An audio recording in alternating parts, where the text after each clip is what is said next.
Bonjour et bienvenue à une autre belle journée sur YouTube.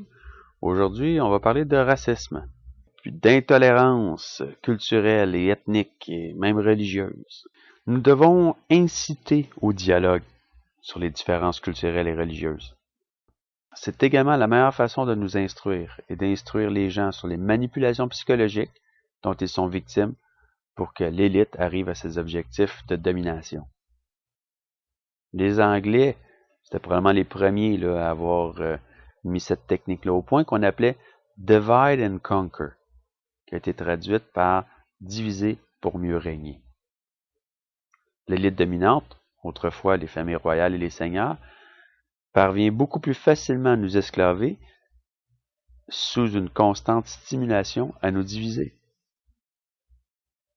Si le peuple est uni, il est tellement plus nombreux, l'élite doit définitivement se maintenir à un comportement honnête et moral envers le peuple.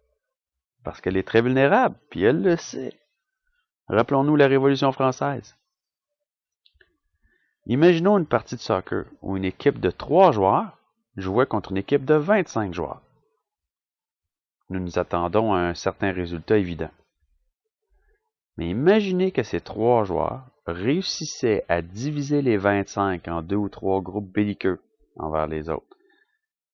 Pendant que ces joueurs croient que l'enjeu important est la querelle à l'intérieur de l'équipe de 3 joueurs, discrètement, marque les buts. Il faudrait seulement que la moitié des 25 joueurs soient un petit peu stupides, mais surtout naïfs, pour que le tour de passe-passe fonctionne. Une moitié ne pourrait pas arriver à bien fonctionner à marquer des buts si sous constante attaque de ses propres coéquipiers. Il faut aider les gens à tranquillement réaliser que l'ennemi n'est pas dans notre équipe, mais dans l'équipe adverse. Ceux qui abusent le peuple depuis des millénaires. Pas étonnant que l'écart entre les riches et les pauvres soit en constante croissance depuis ce temps-là. Les 3 joueurs n'arrêtent pas de marquer des buts, pendant que nous nous tirons les cheveux comme des bêtes.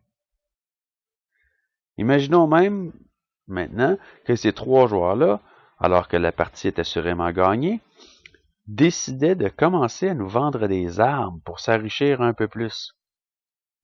Je les vois se dire, pourquoi ne pas prendre avantage de ces cons pour se tailler une belle retraite au soleil, pendant qu'ils se chamaillent comme des enfants d'école.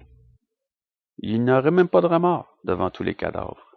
Ils se diraient probablement, s'ils sont assez stupides, l'ennemi n'est pas dans le pays voisin ou dans le temple religieux de l'autre. Il est très domestique. Trouve les actionnaires des compagnies d'armement. Trouve ceux des compagnies de pétrole.